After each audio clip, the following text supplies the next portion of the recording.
I am personal trainer YUJI. I always recommend that people over 50 engage in single leg exercises such as the Bulgarian squat, back lunge, or one-leg deadlift. There is a deep reason behind this. While I do introduce strength training to help people look good, after all, it's about sexy fitness, once you reach the age of 50 and beyond, it's even more important. If you distribute it, you have to do strength training so you just become cooler. However, it's not just about looking good, there are multiple benefits. On top of that, well, I always promote this kind of advantageous training. Now, the reason why I strongly recommend single leg exercises over squats is that, first and foremost, single leg training is more effective for the gluteus maximus. Squats, on the other hand, are performed with both legs. As I continue, both legs are stable, but I can really feel it in my quadriceps and lower back during this exercise. There is definitely a strong sense of load, whether it's during the back lunge or the Bulgarian squat. When doing it on one leg, you tend to wobble. This wobbling occurs not just when standing, but also when in a squatting position. It's during this time that the gluteus maximus gets really fatigued. Therefore, training on one leg effectively targets the gluteus maximus. As a result, the gluteus maximus becomes well defined and takes on a better shape. In the case of bodybuilders, having a prominent gluteus maximus is generally rated higher, so they work hard to develop that area. For this, exercises like squats or leg extensions are commonly used. However, for the average person, focusing on having a well-developed gluteus maximus is more important for looking good, especially when wearing jeans. I believe that is the better approach. So, you are promoting leg training. The benefit of single leg training is that you can achieve a high level of intensity even with weights that are manageable at home. For example, in the case of squats, even if you are using dumbbells, holding around 10 kilograms in each hand is not particularly challenging for most men over 50 who are doing both legs. It's not a significant exercise. It can be done easily, and I believe it's an exercise that can be performed from the very first day. So, if you do Bulgarian squats while holding 10 kilograms in each hand, it can be quite challenging. I think it feels like a sufficient level for advanced training. Therefore, even with just a pair of dumbbells at home, you can achieve a high level of strength training. This allows you to build the gluteus maximus as well, so you can build muscle at home, not just at the gym. Additionally, by building this muscle, it is definitely possible to boost your metabolism. This applies to single leg training as well. Next year, not only the gluteus maximus but also the gluteus medius will be quite engaged. The gluteus maximus is located here, but the gluteus medius is also present in this area. It is easier to develop this muscle, and it is desirable for it to be more pronounced than just the gluteus maximus. This visible part is the gluteus medius. In the case of using both legs, as I mentioned earlier, there is no lateral sway, so when you widen your stance, that sway does not occur, and the gluteus medius does not get too fatigued. This is particularly true when training with one leg. When you lower yourself during a Bulgarian squat, if the pelvis does nothing, it tends to tilt significantly. It tilts like this. If you don't keep it level, it will naturally tilt downwards, so you need to exert force to maintain that position. You are squatting while applying this force. This means you are not completely relaxed. You are actively engaging the gluteus medius to stabilize the pelvis. To stabilize the pelvis, you need to exert power while moving up and down. So that's how it is. Therefore, for those doing the Bulgarian squat, and especially for those performing the one-leg deadlift, when you hold a dumbbell while doing the one-leg deadlift, the weight significantly challenges the balance of the gluteus maximus. This means that, even without doing any special exercises for the gluteus medius, those who are doing the one-leg deadlift will develop it sufficiently just by performing the Bulgarian squat. Well, this is also a benefit of single-leg training, not just for the gluteus maximus, but for the gluteus medius as well. This allows you to create a more attractive gluteus maximus compared to doing squats with both legs. Furthermore, the gluteus maximus, which I refer to as the acceleration muscle, is used when walking, running, or climbing stairs. It is engaged when you move forward. People move on one leg. They walk by stepping out one leg at a time and run in the same manner. When climbing stairs, they also step up one leg at a time. In squats, there aren't many people who walk like this with both feet. It's usually one leg at a time. For that reason, it's important to effectively engage the gluteus maximus. By training this muscle, you can maintain your speed when walking, running, or climbing stairs. It makes your body feel lighter, which means you are building functional muscles. It's not just about having a visually appealing body. Whether the muscles are functional becomes a crucial factor for those over 50. This is what happens when you engage in single leg training. You can create a vertical axis along the diagonal. You might be wondering what that means, especially in the context of single leg training. When you step with one leg, particularly during a squat, you establish a vertical axis from both feet. In the case of a squat, this vertical axis is created from both legs.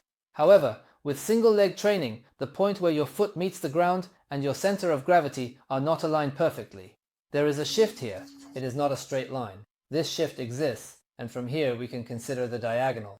We are creating a vertical axis. To restore this vertical alignment, if we don't do this, it starts to become diagonal. This diagonal axis, if this side is forward, then this side is forward, creates a diagonal axis. Well, even in a diagonal position, we are still creating this vertical axis, and people move in a diagonal manner. When walking, our arms and legs extend diagonally in a cross pattern, right? We walk like this, extending out as we move. People walk by extending their arms and legs in a diagonal pattern, right?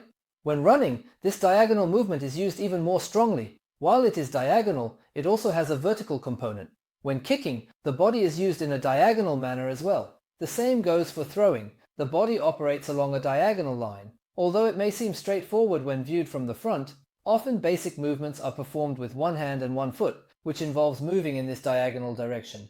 Athletes are aware of these movements, which can be somewhat complex.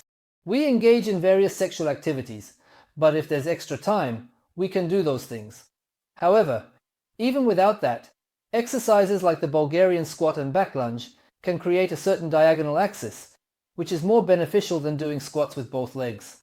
This means we are building usable muscles and creating a body that feels lighter and more mobile. That's the idea. Additionally, there are benefits to not having to do separate training. The fact that it involves a single leg means that there is an unseen twisting motion occurring.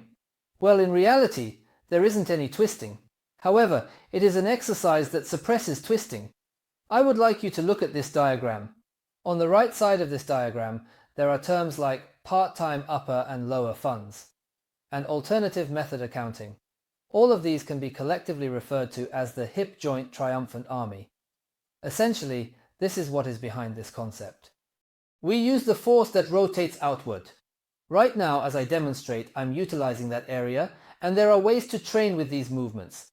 However, when performing single leg training such as squatting, if the gluteus medius is not engaged, the knee will collapse inward. It will suddenly move inward. By keeping the knee aligned with the front while doing this, we can maintain proper form. While keeping the muscles here tightly engaged, I'm not rotating outward. Although the movement called Triumph does not involve outward rotation, it plays a role in suppressing inward movement. It feels somewhat similar to the previous electrical sensation, as it is performing a motion that prevents inward movement. When doing squats, this action is not necessary. However, in the case of single leg exercises, you must engage these muscles. So, when performing single leg X, you are significantly using those muscles. If you only do squats, that's really not enough. This triumphant king is really impressive. When someone who only does squats tries the Bulgarian squat, they often struggle quite a bit. Even though they can squat 60 to 70 kilograms, just doing Bulgarian squats with their body weight makes them say, it's really tough. This is because their strength in that area is weak. For those who are weak in this area, it can be quite difficult or even dangerous to perform. The abduction roll is something that can be done on the floor, and it can be practiced here. From this position, you will rotate while extending your knee. The hip joint should be the center of movement, and you must ensure that the pelvis remains stable. As you rotate, make sure to fully extend your knee. You can relax here, but do not go beyond 90 degrees. Instead, focus on extending your knee upwards. It's not just about extending in a straight line. The gluteus maximus is engaged. And as this muscle stretches, the surrounding area will be pulled. When the knee naturally extends, it indicates that the muscles in this area are being engaged. By keeping the center stable and extending the knee in a way that describes a cone shape, after about 15 repetitions, you will start to feel quite fatigued. For those who are new to this exercise, it can be challenging, and they may struggle to lift their legs. However, when performing this with single leg exercises, it becomes much more manageable. So, what are the benefits of being able to do this? You might be thinking about it already, but what this means is that you are creating a body that can move naturally through these exercises. So, while you might just be doing back lunges or Bulgarian squats, you are simultaneously building a body that looks good and one that can move well, which is the essence of single leg exercises. The Bulgarian squat and back lunge, along with the one-leg deadlift, are examples of this. Of course, you can also do squats and other different exercises, but honestly, it can be a hassle to find the time for all of that. There often isn't enough time, so the ability to gain so much from a single exercise is a significant advantage. That's why I persistently encourage people to do these single leg exercises. This is a deep reason behind my recommendation. I really want everyone to frequently incorporate single leg training. Of course, squats have their own benefits, so there are weeks when I focus on single leg training as the main workout, and other weeks when I focus on squats. However, I do perform the one-leg deadlift every week. While squats have their benefits, I believe it's important to also incorporate single leg exercises at a minimum level. This is especially true for those over 50, as it's beneficial to gain those additional advantages. Next time, when doing Bulgarian squats or back lunges, it's not just about using the gluteus maximus, you're also creating a diagonal axis, engaging the deeper muscles in the glutes as well. Keep that in mind. As you continue, you will reach a higher level of exercise, so even if it looks the same, you will actually be performing at a more advanced level. Please keep this in mind and give it a try. Let's do our best. Don't forget to subscribe to the channel. I'm also on Instagram, so please follow me. Personal Trainer Yuji.